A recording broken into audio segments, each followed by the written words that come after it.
Where'd you get yours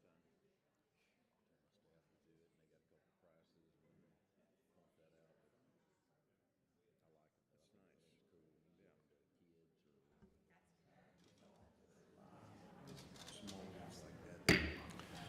Subcommittee will be in order. Welcome to the Subcommittee markup of the fiscal year 27 Commerce, Justice, Science, and Related Agencies Appropriations Bill. So welcome Chairman Cole, Ranking Member Delauro, and Ranking Member Ming. Not only are we marking 250 impressive years for our country, but we're also marking a remarkable recovery that has been ushered in since President Trump returned to office. Here in Congress, we're once again continuing our work of improving and moving appropriations bills that meet the needs of the American people and that support the administration's efforts. That's why I'm proud to present the fiscal year 27 CJS legislation, which carries on our work of right-sizing federal government to ensure Washington, D.C. is working on behalf of our citizens and not against them.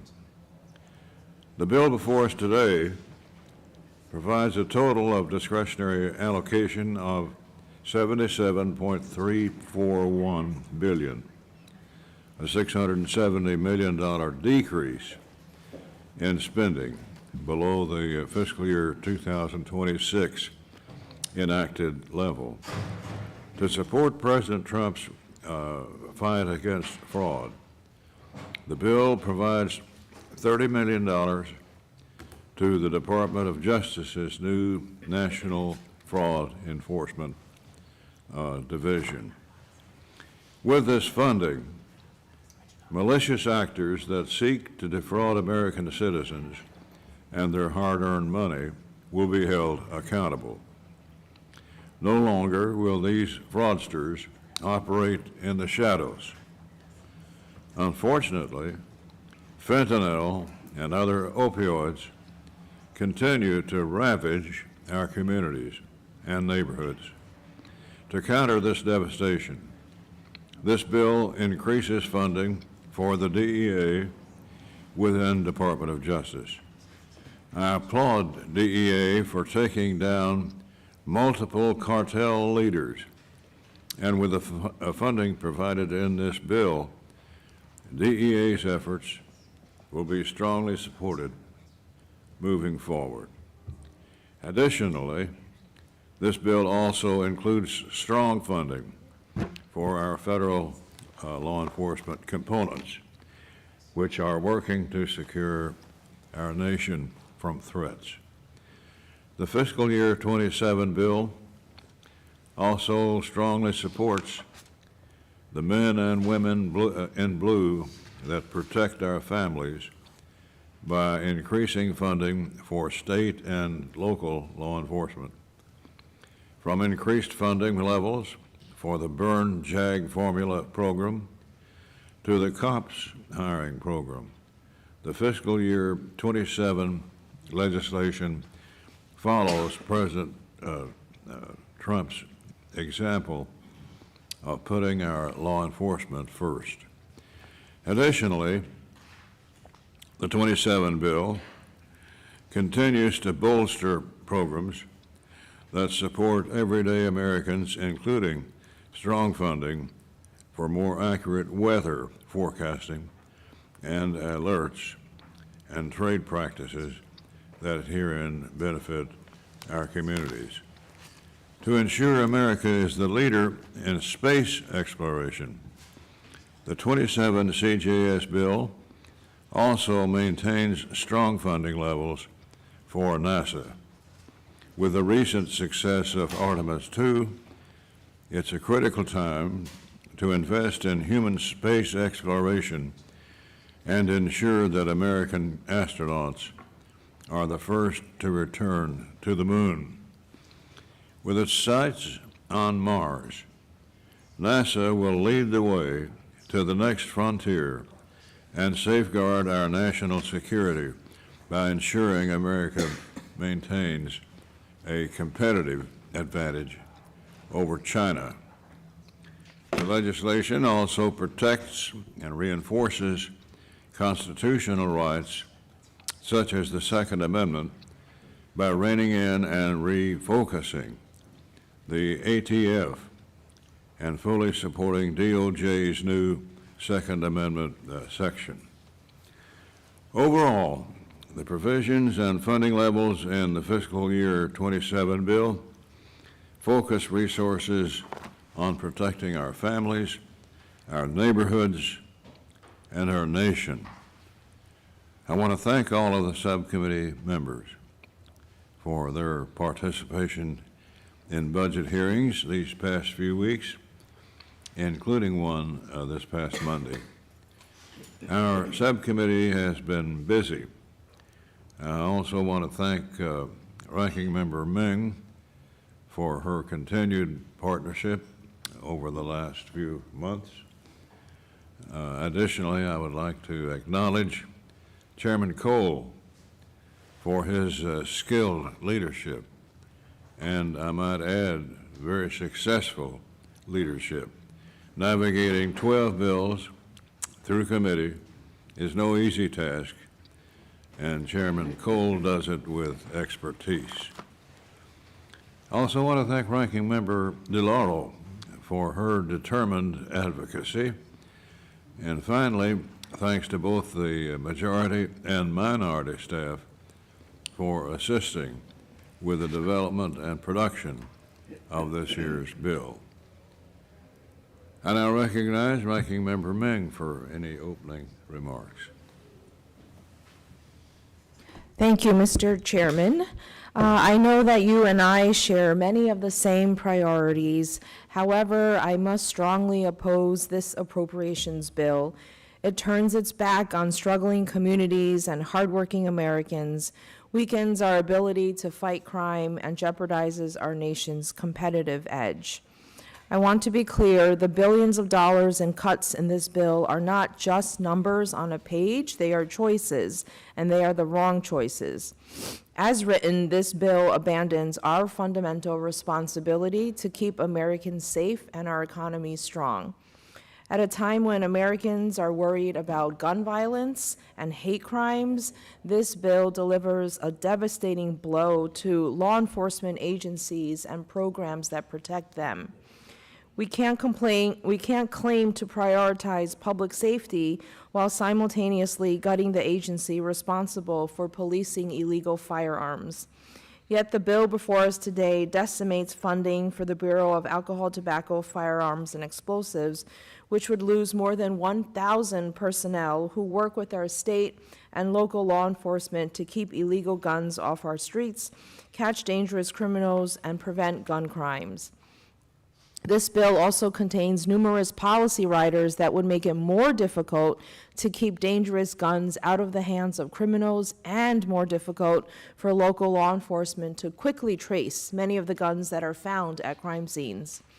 The legislation before us today leaves our communities more vulnerable to violence by zeroing out community violence intervention and prevention grants, as well as hate crime prevention and prosecution grants. And the Justice Department's Community Relations Service, which for more than 60 years has worked honorably to help mediate and end community conflicts across our country, is eliminated. I believe that all of this is the wrong approach for the CJS appropriations bill. We should also be doing much, much more to address the cost of living crisis that is hurting American families. But this bill sharply cuts funding for the agencies and programs that create jobs, boost American small businesses, and advance our economy.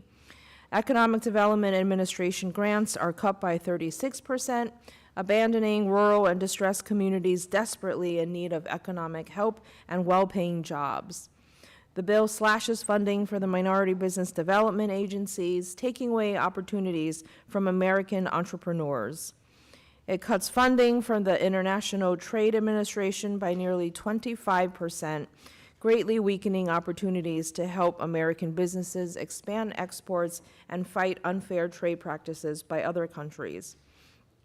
Moreover, the Legal Services Corporation, which provides basic civil legal assistance to the poorest American families, seniors, and veterans, is cut by more than half.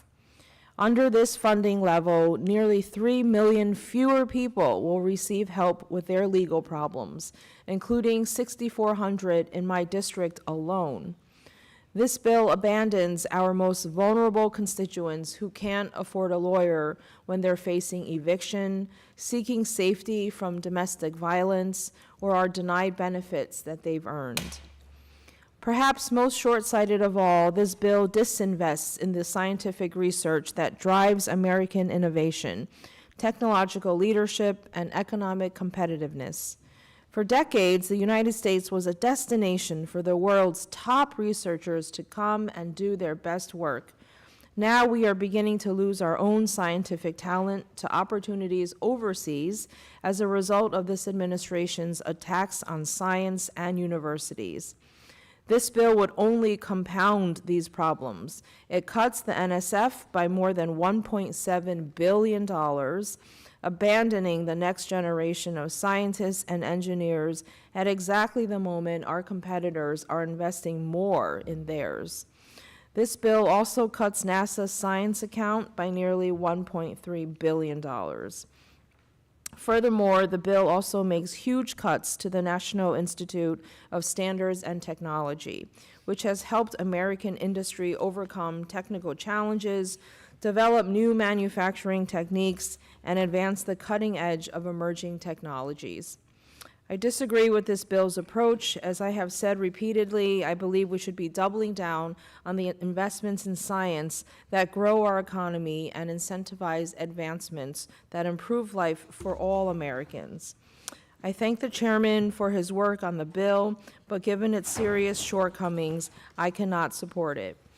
I urge my colleagues to oppose this legislation and come back to the table to produce a bill that actually delivers for the American people.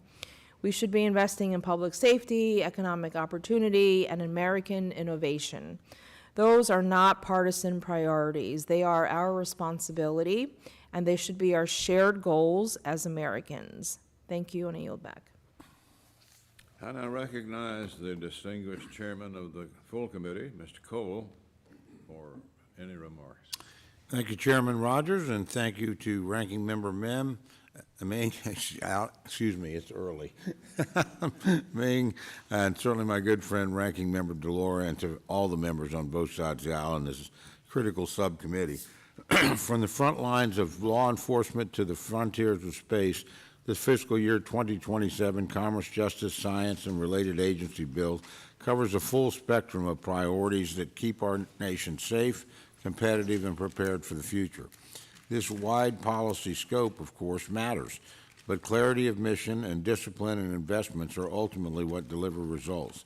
The measure before us is focused on the fundamentals, protecting the American people, enforcing the law, and investing in the capabilities that keep our nation secure and competitive. It right-sizes government while refocusing agencies on their core missions, ensuring taxpayer dollars are spent with purpose.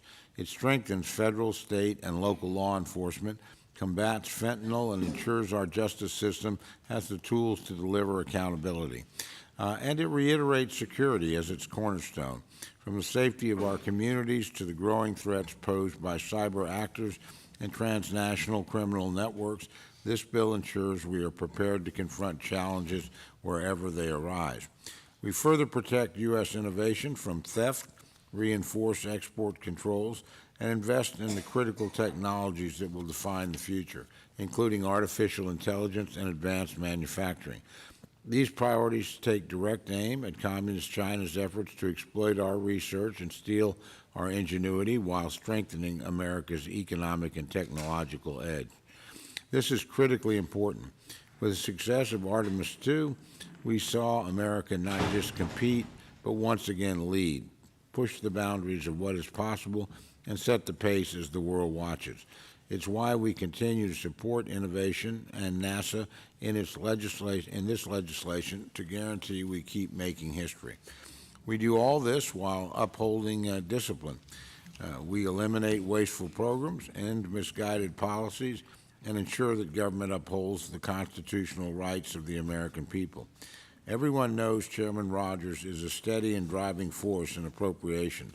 This bill reflects that leadership, delivering results that put public safety, responsibility, and American strength first. I thank him, Ranking Member Ming, and staff on both sides of the aisle for their hard work. I look forward to advancing this legislation. With that, Mr. Chairman, I yield back. Gentleman yields back. And I recognize the distinguished ranking member of the committee, Ms. Delauro, for her remarks. Okay. Thank you so much, Mr. Chairman, and thank you for your work, along with Ranking Member Meng, and thank you to Chairman Cole. The subcommittee, the minority staff, Bob Bonner, Nora Fay, Jamie Wise, Fay Cobb, their counterparts on the majority side, Rob Yaver, Liz Porter, Chris Eckhart, Nick Mitchell, and Mai Miller. We thank you all for your work and for making all of this possible. I oppose the bill we are considering this morning because it makes Americans less safe, erodes our economic and scientific competitiveness, and hurts working families who are struggling to keep up with rising cost of living. The Trump administration's trade policies have been nothing short of disastrous. Since he took office, the president has imposed, withdrawn, reimposed, and then been forced by the Supreme Court to remove again a series of haphazard, harmful, and extremely costly tariffs. Throughout 2025, these tariffs cost American families upwards of $1,700 in higher prices. The Trump trade wars were waged in the name of boosting domestic manufacturing in America, yet from February 2025 through February of this year, the U.S. lost over 88,000 manufacturing jobs. That is more than 100 manufacturing jobs per day, a fact that Secretary Lutnick was unaware of when he testified before this committee last week. Across the board, the Trump economy is hurting working families. The first year of President Trump's second term was the worst year for American job growth since the final year of his last term. And this bill before us does nothing to change the track that this country is on. In fact, it would make our problems worse. By cutting $144 million in funding, 36% from the Economic Development Administration programs, this bill reduces investments that create jobs and revitalize distressed local communities, rural communities in particular. From 2018 to 2024, the EDA created or retained more than 727,000 jobs, spurred more than $80 billion in private investment. We should be increasing our investment in programs like this, not scaling back support when the American people need it most. This bill cuts $142 million in funding from the International Trade Administration, which fights unfair trade practices in other countries and supports American businesses trying to expand their exports. Unfair trade practices were another reason given for President Trump's trade wars. Yet, the Republican proposal is to take resources away from a very pivotal agency that combats these same tactics. This bill not only harms Americans' financial security, but their physical safety as well. By defunding the Bureau of Alcohol, Tobacco, Firearms, and Explosives, this bill would significantly weaken our ability to track down illegal arms dealers, intercept gun smuggling, and capture dangerous criminals who put American lives at risk. The more than $280 million cut to ATF's budget would force the agency to reduce their workforce by more than 1,000 positions. These officers work around the clock to keep us safe, but the Republican proposal is to put them out of a job. On top of defunding the ATF, this bill cuts funding for justice grants, including a $50 million cut to the juvenile justice grants. It fully eliminates funding for community violence intervention and prevention, hate crimes prevention, law enforcement de-escalation and training, and police community relations grants. These are tools. They're tools that local law enforcement depend on to make our communities safer. The bill weakens our scientific competitiveness by cutting billions of dollars from scientific research, technology development, STEM education across the National Science Foundation, NASA, and the National Institute of Standards and Technology. Earlier this month, my Republican colleagues, alongside Democrats and the American people, celebrated the remarkable success of the Artemis mission. This was a groundbreaking achievement, the furthest manned space flight from Earth in over 50 years. Now, Republicans are proposing to slash funding for NASA, science, aeronautics, and education initiatives. The bill also cuts funding to the National Science Foundation by $1.8 billion, further undermining efforts to support basic scientific research, cutting-edge technology development, and STEM education. These cuts represent a failure to invest in the future, to ensure that the next generation of world-class engineers, inventors, researchers, and technicians are educated here in the United States and can bring their expertise to American companies. If we want to see more scientific and technological successes like the NASA Artemis missions, as well as other innovations that will make our country more economically competitive, we need to sustain funding for the people and the scientific and technological investments that make such American innovations possible. Lastly, the bill decimates the Legal Services Corporation by cutting its funding by more than half. Their work helps veterans, seniors dealing with financial exploitation and consumer fraud, people with disabilities, renters who are facing evictions or living in deplorable housing conditions, and victims of domestic violence. For every dollar we invest in the Legal Services Corporation, we get $7 in return. This cut is foolish.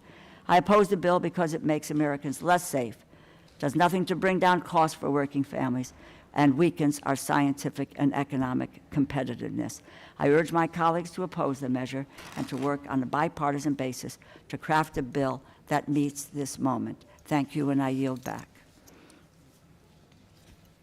Do any other members wish to make opening remarks?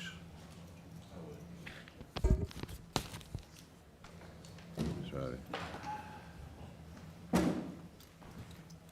Thank you, Mr. Chairman.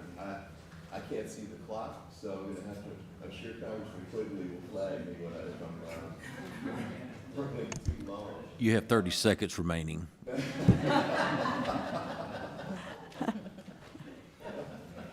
There'll be bipartisan support for that. I do want to thank the chairs and the ranking members for their work on this. There's a lot to like in this bill. There's a lot that I have concerns about, and I'm hoping that the week between now and the full markup we'll have a chance to work on some of those things. I just want to point some of them out. The issue with respect to what's happening at the Department of Justice to me is extremely significant. I know we talked a little bit about fraud and the administration's focus on prosecuting fraud cases, and I share that. When I was at the Department of Justice, it was certainly an important function. They have a lot of talented lawyers there who are doing great work and are some of the best in the world, I think, at what they do. Unfortunately, we've lost 3,400 prosecutors from the Department of Justice in the past year and a half, and I think they've brought in about 800. And it's going to be hard to replace those prosecutors quickly because they all need extensive FBI background checks. So the risk that we're looking at is having a lot of criminal cases. And I'm talking about others, gun violence and the like. We're all concerned about terrorism, fentanyl prosecutions, and gang transfer of drugs and guns into the United States and what that's doing. But we can't handle those cases if we don't have the prosecutors to do it. So I think that's a huge issue that we need to look at. And in putting those cases together, many of them involve FBI agents and ATF agents. And as you just heard from the full committee ranking member, the cuts to ATF are devastating. You cut the agents there by half, which means you have half the capability to bring these kinds of cases forward. And violent crime, I think, is something that we're all worried about and concerned about and want to find ways to address. Cuts to the FBI are what the shift in their focus, frankly. They haven't necessarily cut FBI agents, but they've moved them away from the violent types of street crime and gang violence issues that they're so good at. Also, they're expert at fraud prosecutions as well, shifting them away from those those kinds of cases and investigations mean we're going to have fewer of them, and we're likely to be less successful when we do prosecute them. Briefly, I'll touch on a few other things. The cuts to NIST, it's a complicated agency, and I can't sit here and tell you fully exactly what they do, but I know that they're critical to the United States' competition with respect to AI and quantum computing. Cuts to that agency is beyond short-sighted, thank you. I think it's critical for us to make sure that it's fully funded, because making sure that they have full funding in our agencies like NSF, I think, is important as well. So if we want to maintain our leadership with respect to the competition with China, having leadership that is guided by top-notch research, I think is critical, and we get it from those types of agencies. The commitment to NASA, I deeply appreciate overall. I think Mr. Isaacman's been a breath of fresh air in his jump into the administrative role and leadership role there at that agency. I think there have been cuts to science and the funding for some of the budgets that I have deep concerns about. I've got an installation in my district. It's not as big as Congressman Strong's installation over there, but the NASA Goddard installation is doing great work. We've got the Nancy Groman Race Space Telescope, Nancy Grace Roman, I'm sorry, Space Telescope, that is on time and under budget. In fact, it's ahead of schedule. And one of the things that Mr. Isaacman pointed out, in fact, we're going to have essentially kind of a kickoff where we send it off to where it's going to be launched. Love to invite you all to come to that if you'd like to join in seeing that effort. But I think overall, my focus will be on, when we get to the amendment process, the issue of guns, of gun violence, making sure we have a strong team in place at the investigator and prosecutor level to handle those cases effectively. We have to fund those people to make sure it stays in place. And we've got some problems to fix, frankly, given what's developed at the Department of Justice in the past year and a half. Haven't had a chance to hear from the acting attorney general. I can recall when AG Bondi was here, she promised that the types of cuts that have been made would not be made, and I'm deeply disappointed that that has not been the case. And then finally, I'll point to a couple of other things I'd like to look at. MBDA is one of those in particular. International trade and our competition with China. I see Mr. Quigley sleeping on the job down there, but I see my red light now. But so I'll stop. But I look forward to working with you all. And Judge, I want to thank you too again for your support for the funding for public defenders. I think your support there has been pivotal, and I deeply appreciate it. And with that, I yield back. Gentleman yields back. Any remarks? Mr. Morelli? Thank you, Mr. Chairman, and I sincerely mean this. I want to thank you for your courtesies and for the way you conduct this subcommittee, and also to Mr. Cole for the great job that he's been doing in conducting the full committee hearings, and certainly want to thank my dear friends, Ranking Member Delauro and Ranking Member Meng, for their leadership and their work. I will just be brief, but I want to pick up on something that others have said, including Mr. Ivey, which is, not hearing from the Attorney General, not hearing from the Director of the FBI, not hearing from the Director of, or the Administrator for DEA, alcohol, tobacco, and firearms. As we're doing our work of determining what our recommendations ought to be on spending levels to the full committee, it seems hard to be able to do that or justify any of this without being able to answer questions from the people who are charged with the stewardship over federal dollars. And so I'm deeply, deeply troubled by that. I'm also disappointed in the legislation proposing deep and damaging cuts to the Bureau of Alcohol, Tobacco, and Firearms, as agency central to enforcing federal gun laws and preventing illegal firearms trafficking. This budget cuts billions, has been said, from the National Science Foundation, one of the country's most important engines for scientific discovery and innovation. I agree with Mr. Ivey. I thought that Director Isaacman was very informative. I appreciated him being here, but a lot of that centered on the need to continue to invest in science and innovation and discovery. This budget slashes funding of the Economic Development Administration, which has been instrumental in creating economic growth, jobs, and investment in our country.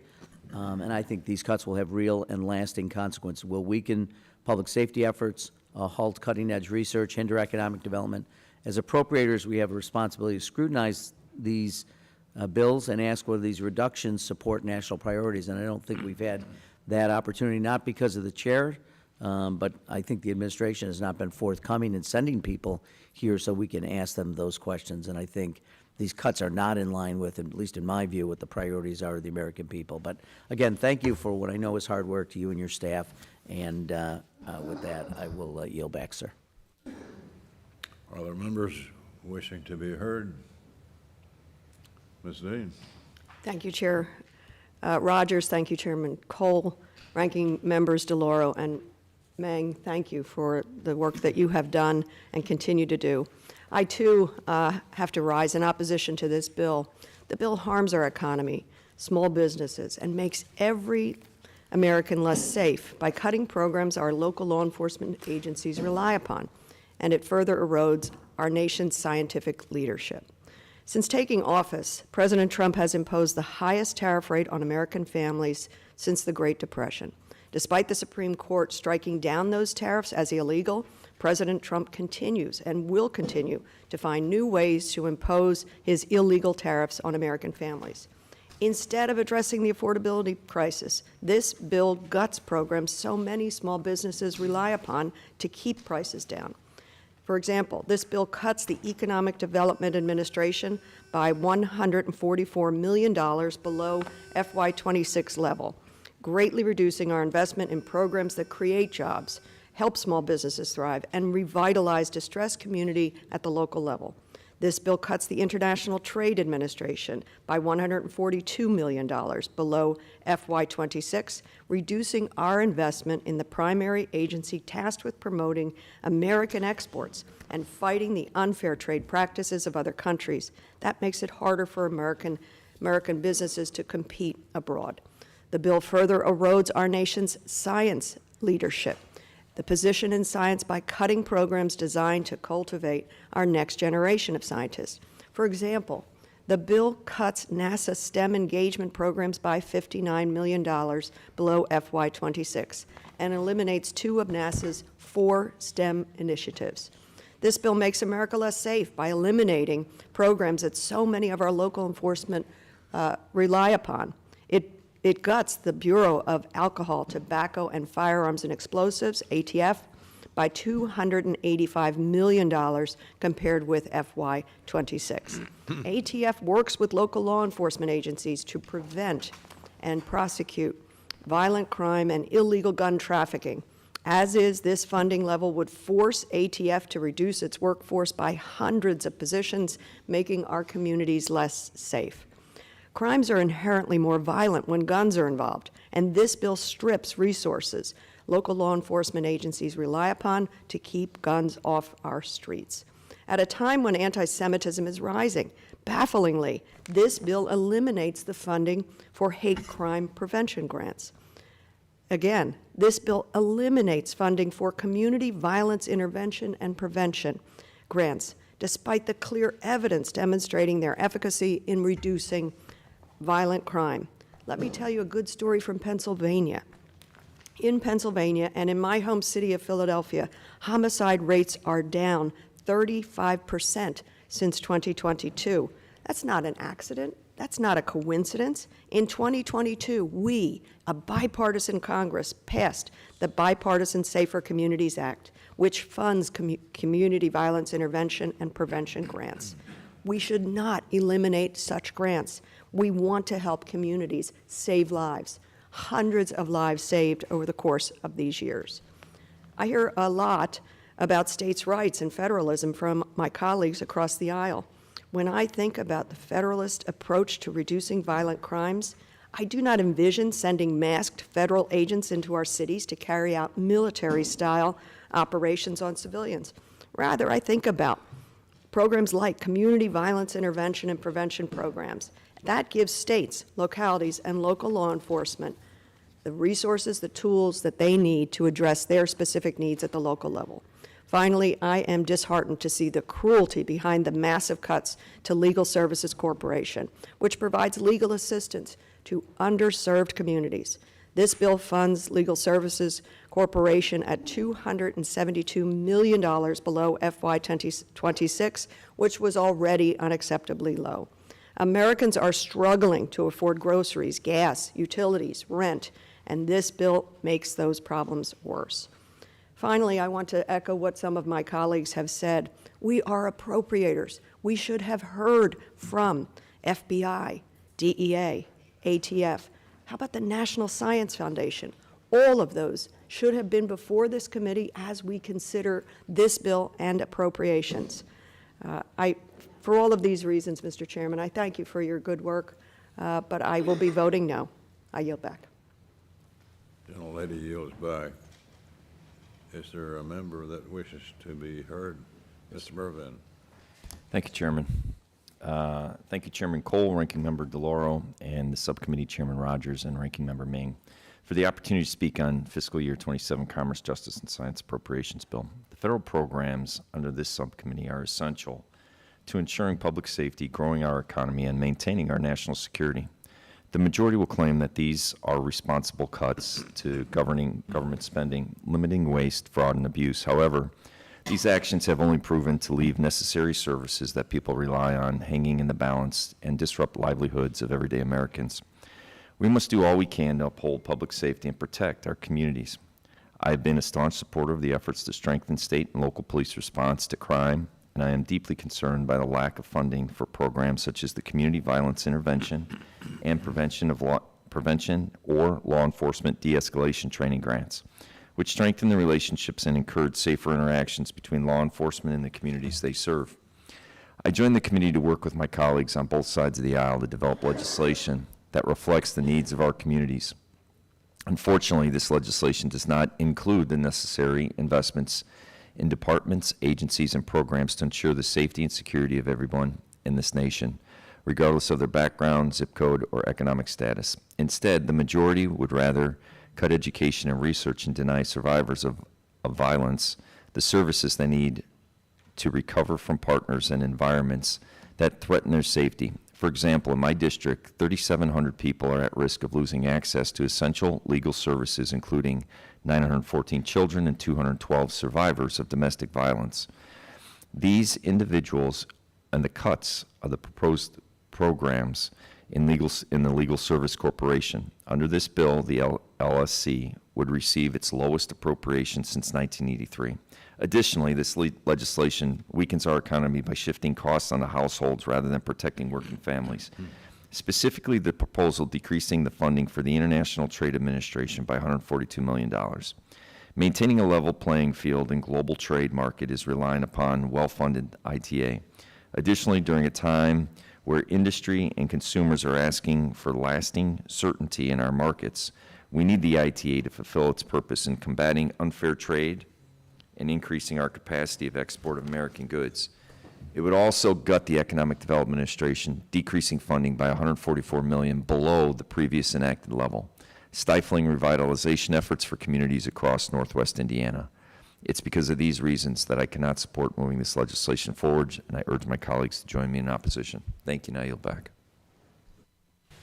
Mr. Clyde. Thank you, Mr. Chairman. I rise in full support of this bill before the CJS subcommittee. I think this bill goes farther than any other to protect our constitutional rights, especially our Second Amendment rights, and to rein in government overreach and weaponization. You know, in our Declaration of Independence, it says the purpose of government in the very beginning. It says to secure these rights, governments are instituted among men. And so I commend the chairman and the entire staff for their very hard work in an excellent bill, and I encourage all members to, on both sides of the aisle, to support this bill, and I yield back. Thank you. Thank you. Is there other members who wish to be heard?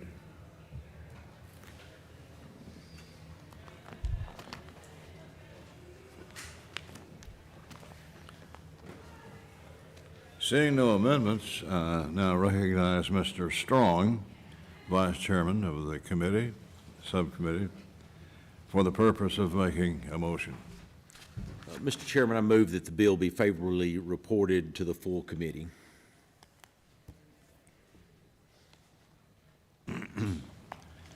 Question is on the motion. Those in favor say aye. Aye. Those opposed say no. No. The ayes have it. The motion is agreed to. May I ask for a recorded vote? Request is for a recorded vote. A sufficient number raising their hands. The clerk will call the roll. Mr. Alford? Aye. Mr. Alford votes aye. Mr. Carter? Mr. Carter votes aye. Mr. Klein? Aye. Mr. Klein votes aye. Mr. Clyde? Aye. Mr. Clyde votes aye. Ms. Dean? Ms. Dean votes no. Mr. Ivy? No. Mr. Ivy votes no. Ms. Meng? No. Ms. Meng votes no. Mr. Moore? Mr. Moore? Mr. Morelli? No. Mr. Morelli votes no. Mr. Mervan? Mr. Mervan votes no. Mr. Rogers? Aye. Mr. Rogers votes aye. Mr. Shreve? Aye. Mr. Shreve votes aye. Mr. Strong? Aye. Mr. Strong votes aye. Mr. Cole? Aye. Mr. Cole votes aye. Ms. Delauro? No. Ms. Delauro votes no.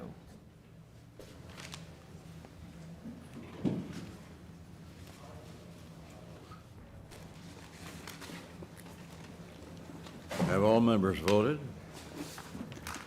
Any member wish to change their vote?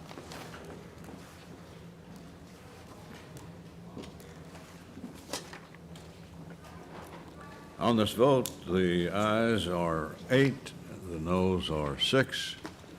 The bill is favorably reported to the full committee.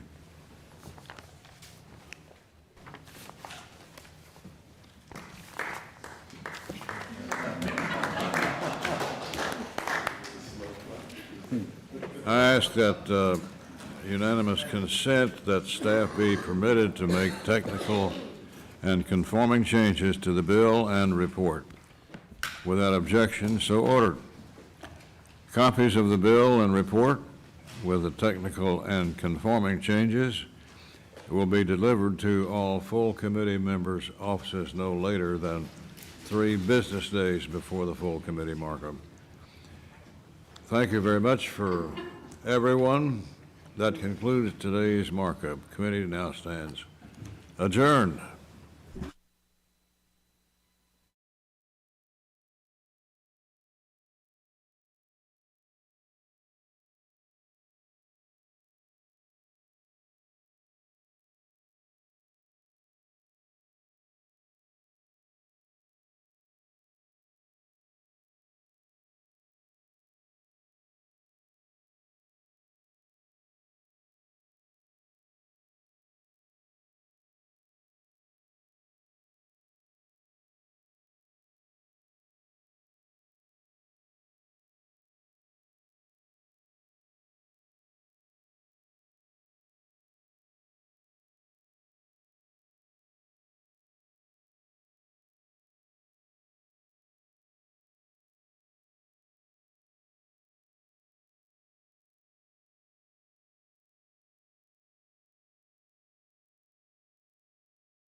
blow a gavel in.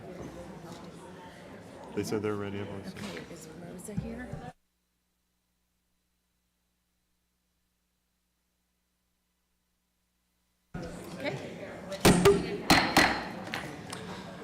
Good morning.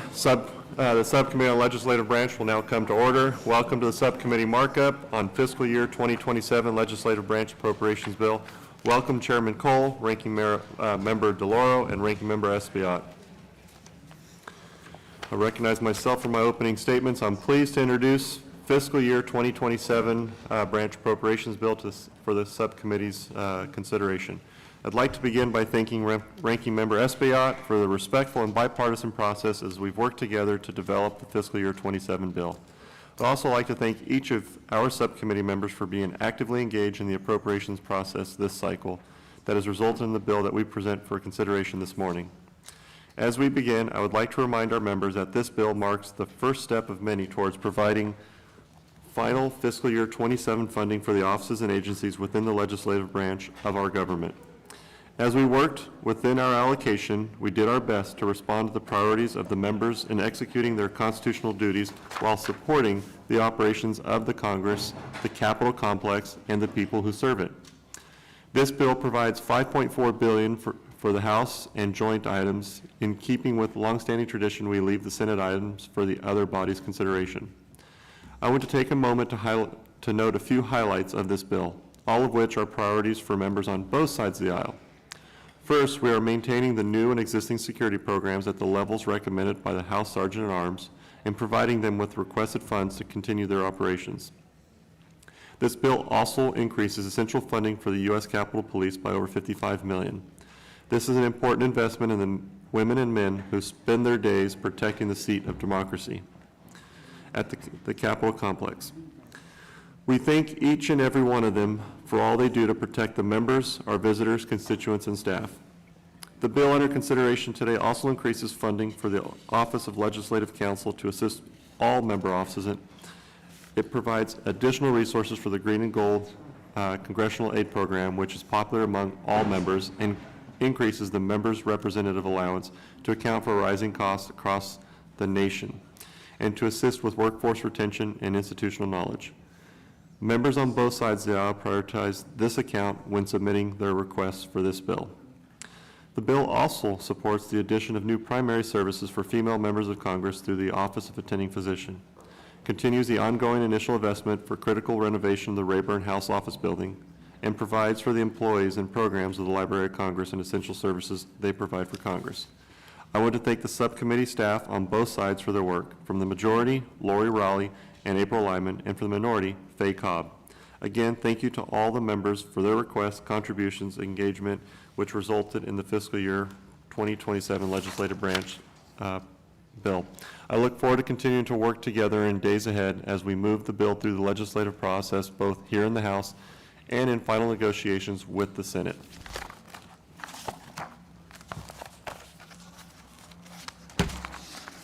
Now recognize Ranking Member Espiat for his opening remarks.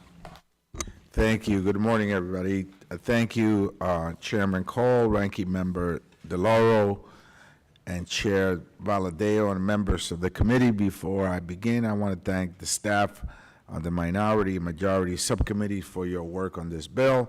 I also want to recognize my colleague and good friend, Steny Hoyer. It has been an honor to serve with you, Mr. Hoyer, and in this subcommittee, you have been a true champion. Congratulations on an extraordinary career that we all wish we could just be like you. I want to be just like you when I grow up.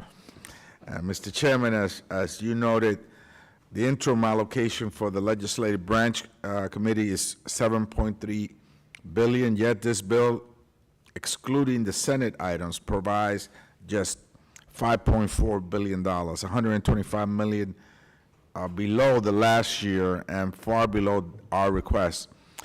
I approach this process in good faith, ready to work across the aisle to strengthen the institution.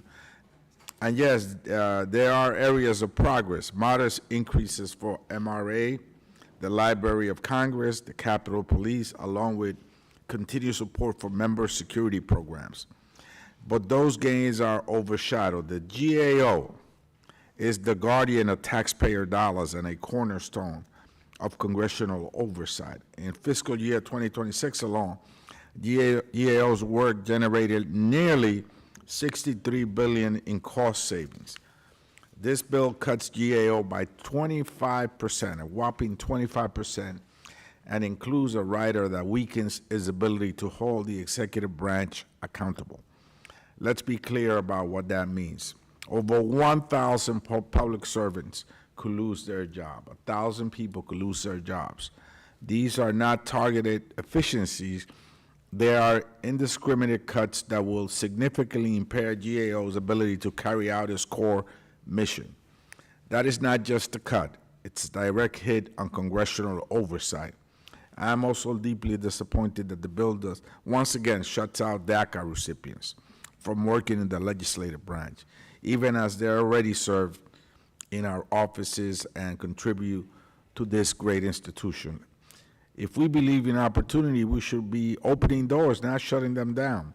This bill also falls short on investing in our aging infrastructure and on building a workforce that reflects the diversity of the American people. Bottom line, this bill does not meet the moment. It weakens oversight, limits opportunity, and underinvests in this institution. For those reasons, Mr. Chairman, I cannot support this bill. I urge my colleagues to come back to the table and produce a bill that strengthens Congress and the people we serve. I yield back. Thank you, Mr. Espaillat. I now recognize this distinguished gentleman from Oklahoma, Chairman of the full committee, Mr. Cole, for his remarks. Thank you, Chairman Valadeo, and I thank Ranking Member Espaillat and Ranking Member Delauro, of course, my very good friend. And Mr. Hoyer, I, too, add my name to the accolades in your direction. When I grow up, I'd like to be like you, too. My suggestion is don't grow up. Well, I have had the good pleasure of serving with you longer than anybody else in this room other than my good friend, Mr. Laurel, and it's been a delight every day. You bet. Thank you. What we're considering this morning goes to the very foundation of American governance. This bill is about whether the People's House and Congress overall has the capacity, the security, and the discipline to do its job and to do it well. The fiscal year 2027 legislative branch bill ensures we can meet our constitutional obligations to the American people. It invests in the capacity and services that support our constituents, upholds key institutions that support democracy, and ensures oversight throughout the government. The measure makes clear that every dollar must be justified.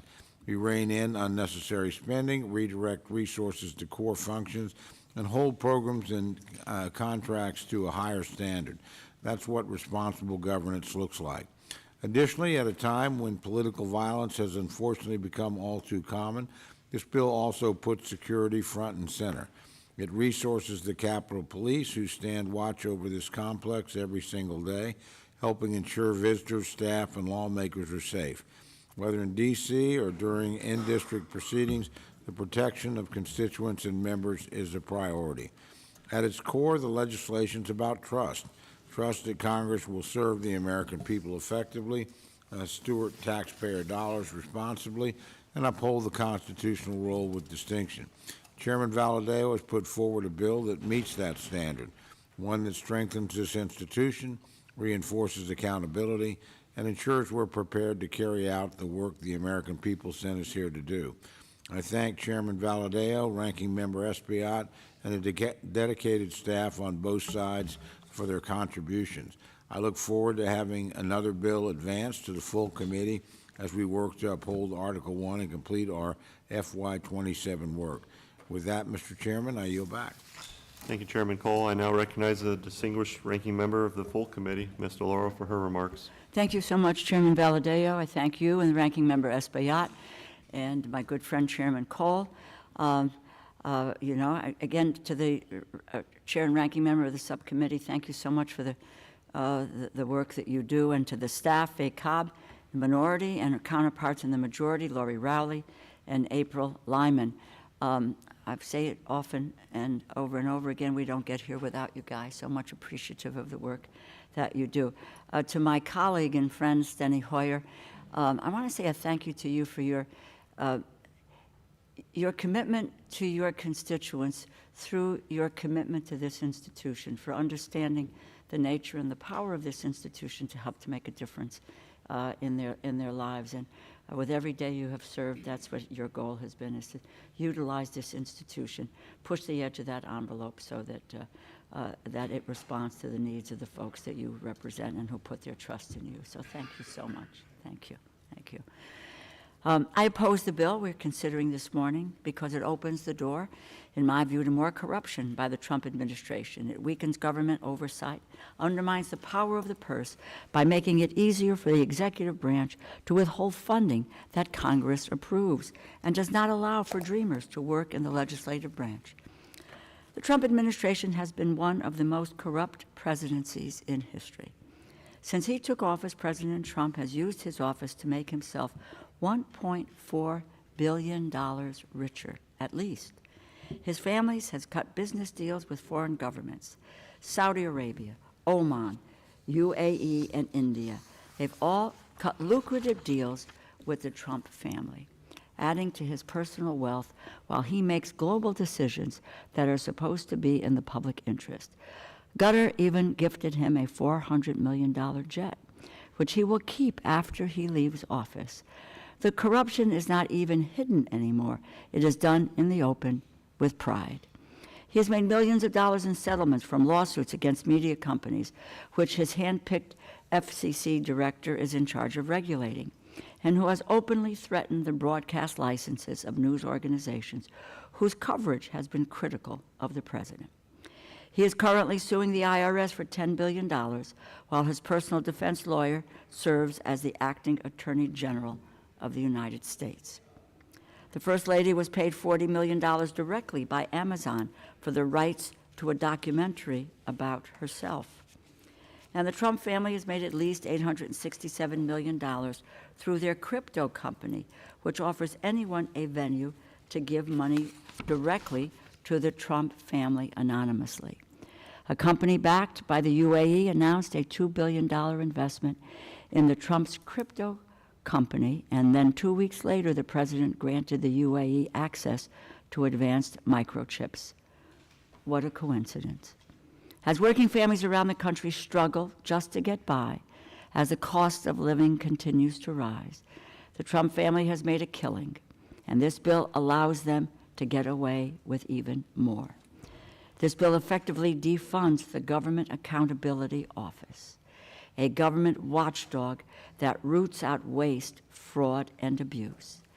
GAO's work delivers real results and more than pays for itself. In fiscal year 2026 alone, it generated nearly $63 billion in cost savings.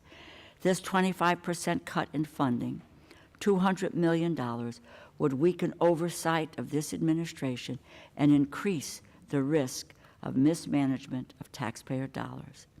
These steep reductions would force at least 1,000 layoffs at GAO, diminishing its ability to hold agencies accountable. That stacks the deck in favor of anyone who would abuse positions of public trust for their own private gain. My Republican colleagues have often bemoaned what they believe to be a gross mismanagement of taxpayer dollars. So I do not know why their solution to that stated problem is to defund the government agency that is responsible for improving government efficiency and reducing waste, fraud, and abuse. This bill also fails to allow American residents who were brought to this country as young children to work in the legislative branch. DACA recipients, dreamers, are American in every way that matters. They were raised here, many serve in our armed forces. Failing to allow dreamers to serve their country in the legislative branch is injustice to them and a disservice to all of us.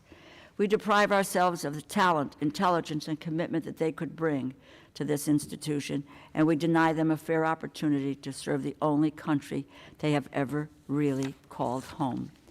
I encourage my colleagues to oppose this measure and to work in a bipartisan fashion to craft a bill that cracks down on corruption, improves government efficiency, and corrects this historic injustice for Dreamers. Thank you, and I yield back. Thank you, Ms. Delauro. Do any other members wish to make opening remarks?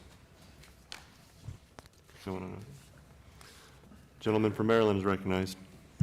Thank you very much, Mr. Chairman. I want to thank the chairman, the big chairman, for his kind remarks. We have served together.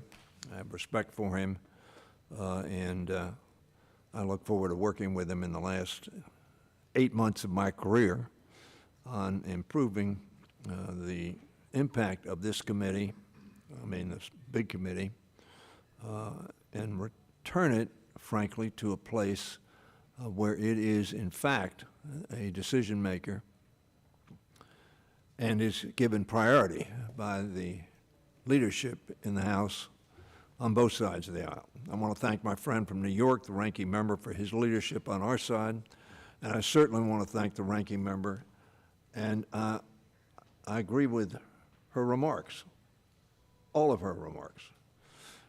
I also want to thank the staff on both sides for their hard work.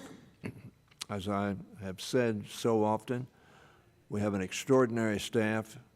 It is very badly underpaid, and if it were in the private sector and did the same kind of quality work that they did, they would be making substantially greater salaries. This bill is critically important, but it's very badly undersourced.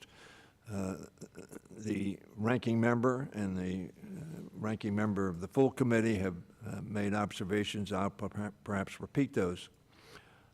But I want to say in a broader sense, the legislative body is woefully under-resourced to confront an extraordinarily large executive department, over which the founding fathers thought that we would be a check and a balance.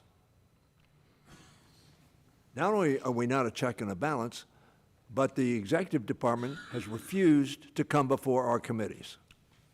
And we are marking up with almost no oversight. But I want to congratulate you, Mr. Chairman of this subcommittee. I think we've had more hearings than any other committee. God bless you. But we are woefully underfunding for the capacity of our job. So we could substantially increase, we could double the legislative budget and not be able to do the job of overseeing a huge executive department.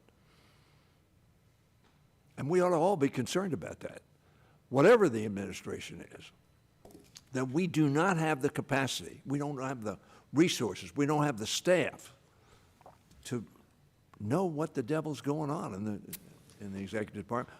Again, whether it's a Democratic administration or a Republican administration. And we ought to be concerned about that. I'm leaving, but you guys who are going to be here for some period of time, you're much younger than me, ought to be concerned about that. We failed to do the right by our employees, by those who are working to make Congress work more efficiently, and I said that. Then this institution will suffer and we'll have trouble recruiting and retaining people. We have a good retirement system, and that's why probably most of them stay, because all of them could be getting more money someplace else. And very frankly, when they leave, they automatically start making more money. Frankly, I'm disappointed that we are once again advancing the bill that does not adequately invest in making Congress work for the people. While I'm glad that it includes additional $50 million for MRA accounts, allowing for us to, and by the way, we are giving two agencies $179 billion in the last reconciliation bill, and if this reconciliation passes, we're going to give them 3 years. Mr. Chairman, big chairman, we don't have any oversight over that. That is a undermining of the appropriators' responsibility to oversee budgets. Would the gentleman yield? I would be glad to yield to my friend. Thank you. I thank my friend. I agree with you 100%, and I've made that abundantly clear. But I have to say, I don't know what choice is left when my friends decide not to fund the important law enforcement agency. The Border Patrol, I don't know what the problem is there, because we've had 9 months with no known illegal entries. And I feel the same way about ICE. Reforms have been made. The head of the agency has been changed. Look, we see this, and it's certainly not your responsibility in terms of this. It's the Senate where the holdup is. It's their decision, their rules, and our people are part of that as much as anybody else, and I've made that abundantly clear. But your basic point is correct. I think giving anybody 3 years of money, including presidents I don't support, is the wrong, or I do support, is the wrong thing to do. But I also think leaving critical law enforcement agencies unfunded, and particularly at a dangerous moment, is the wrong thing to do. And we have tried every way we know to do that. And we've been able to do it through the House. We have not been able to do it through the Senate. And again, I hold our senators as accountable for that as I do their counterparts in the other party. But again, your basic point is correct. You're back. I'm sorry. I didn't mean to get on my high horse. I think we're both sure that they are on the horse together. Mr. Chairman, I agree with you, and I think you and I feel the same way. We are undermining the appropriation process egregiously by these reconciliations bill, whoever does it, to do the appropriation work. We did it. You do it.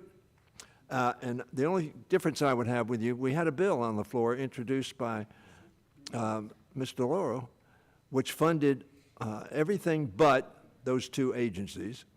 And we should be able to have passed that bill so that we wouldn't be talking about customs, the Coast Guard, FEMA, other agencies that are in DHS other than those. We have, and as you pointed out the other day, Mr. Chairman, in committee, the differences are not appropriation issues. They are authorizing issues, and we should be able to get to a point where we make a compromise. I agree with you 100%.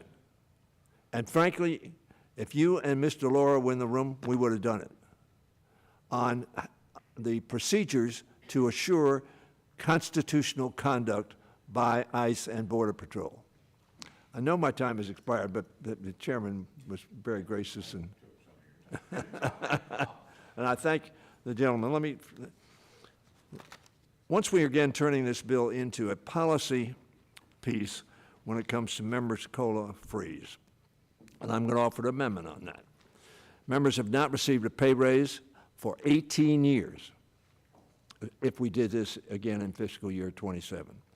If we're going to make it possible for regular people, not just the wealthy, to step forward, we need to make an adjustment in that. As we have done for our federal employees, for our staff, who were, but for Ms. Pelosi's action taken as Speaker,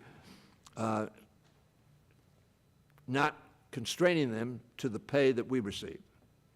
Now, a lot of our staff make a lot more money than we do, appropriately so. Members and their families, too, have to contend with the inflation we've seen as a result.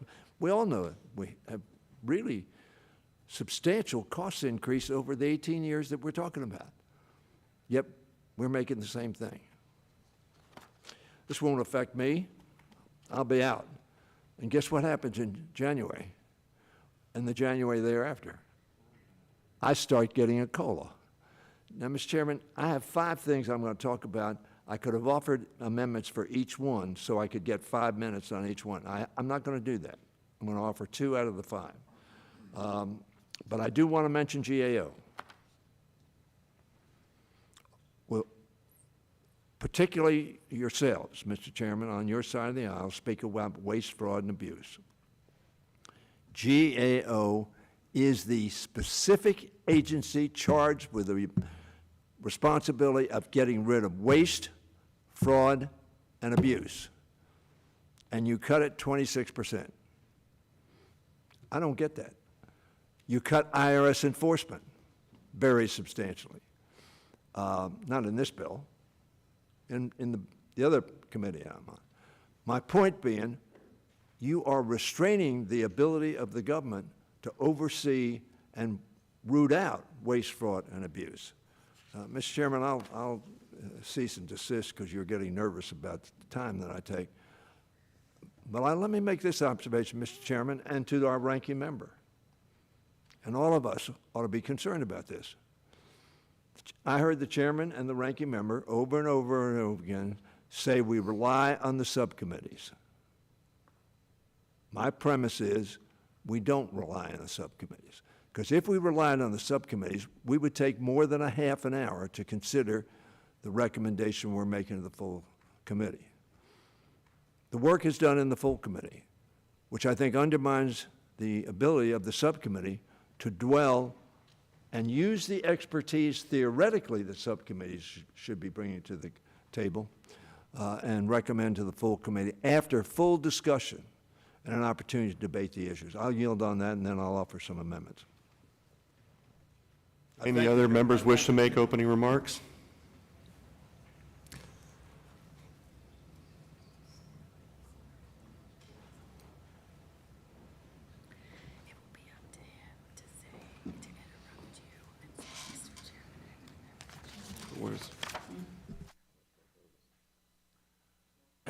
Mr. Chairman, I have an amendment at desk. If there's an amendment at the desk, the clerk will read the amendment. Which one is it? COLA.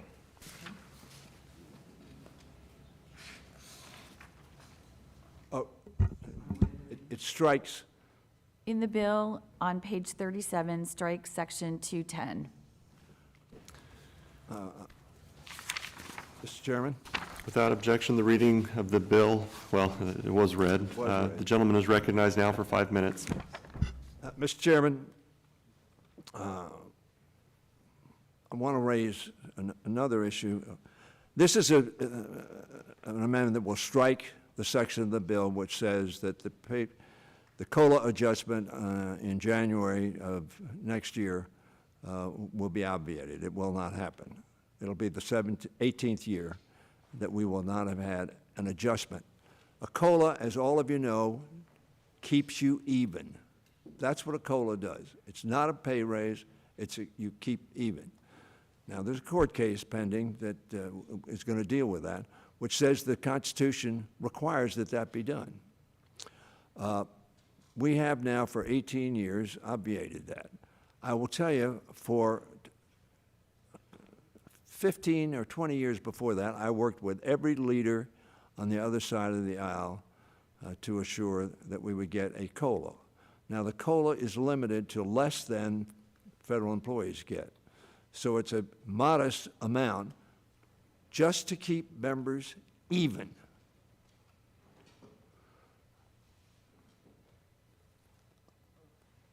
And we ought to vote on that on the floor. And we ought not to ask any member on either side of the aisle who has a politically tough race to vote on that, because it's so easy to demagogue. And that's what we did for some 2 decades.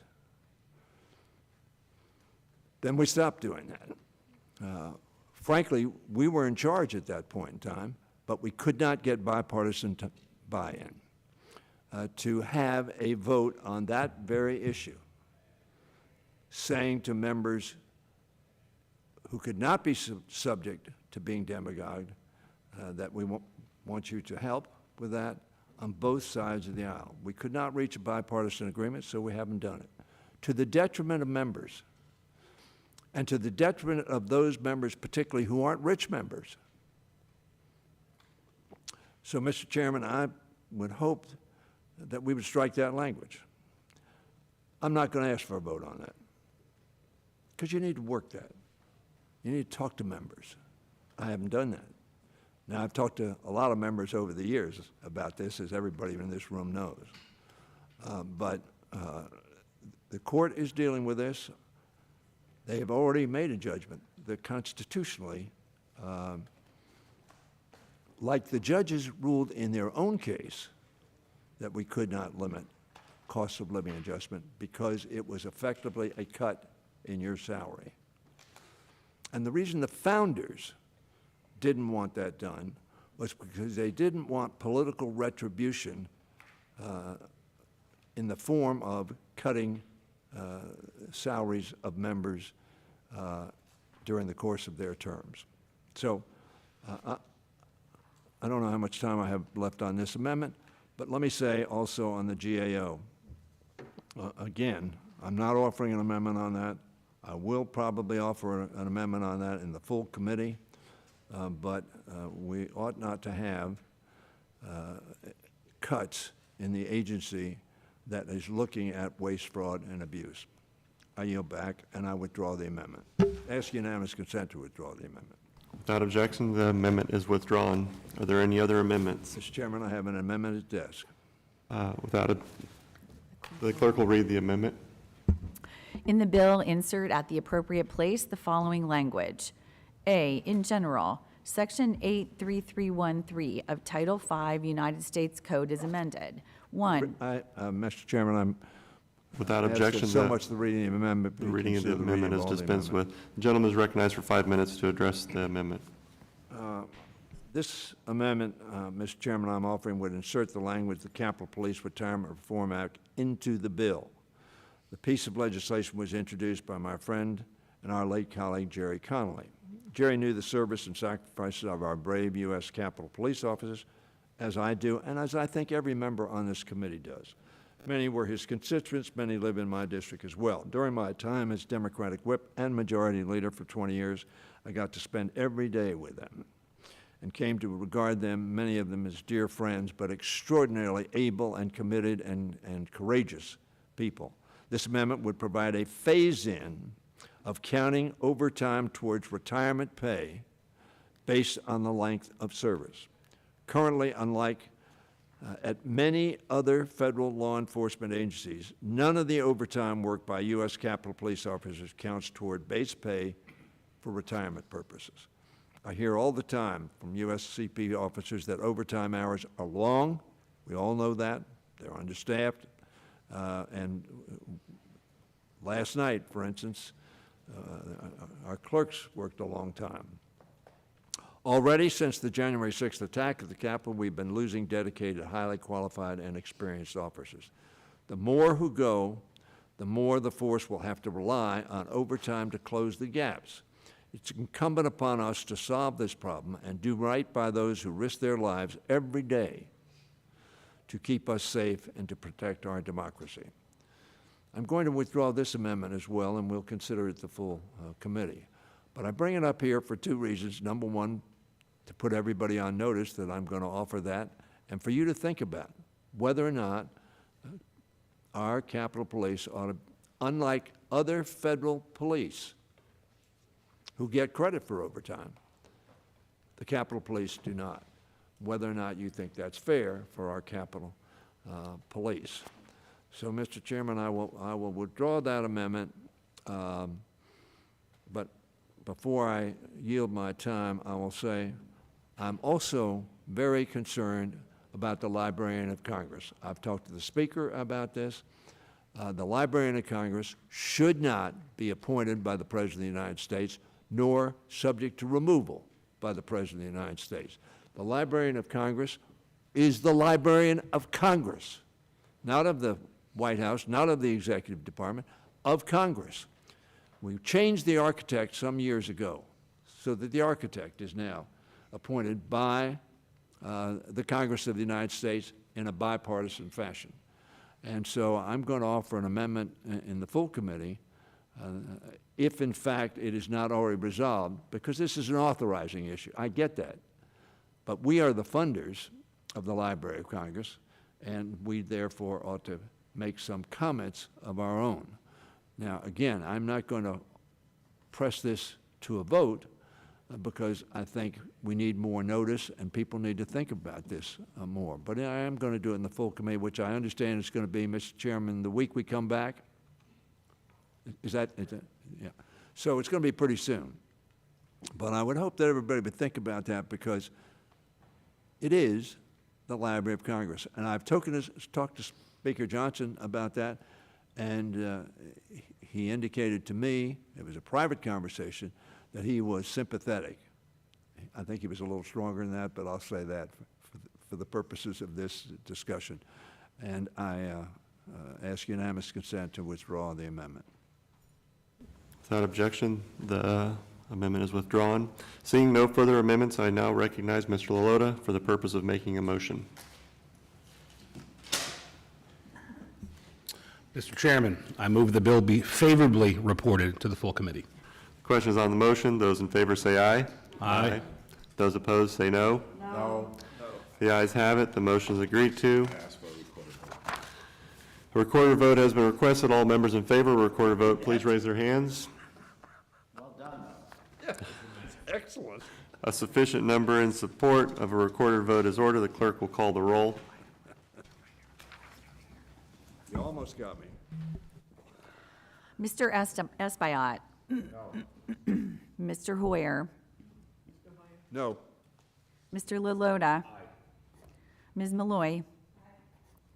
Mr. Quigley. Mr. Strong. Mr. Valadeo. Aye. Mr. Cole. Ms. Delauro.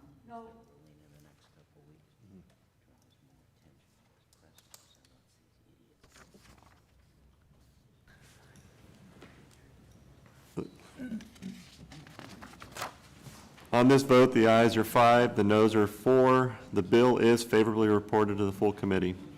I ask unanimous consent that the staff be permitted to make technical and conforming changes to the bill and report. Without objection, so ordered.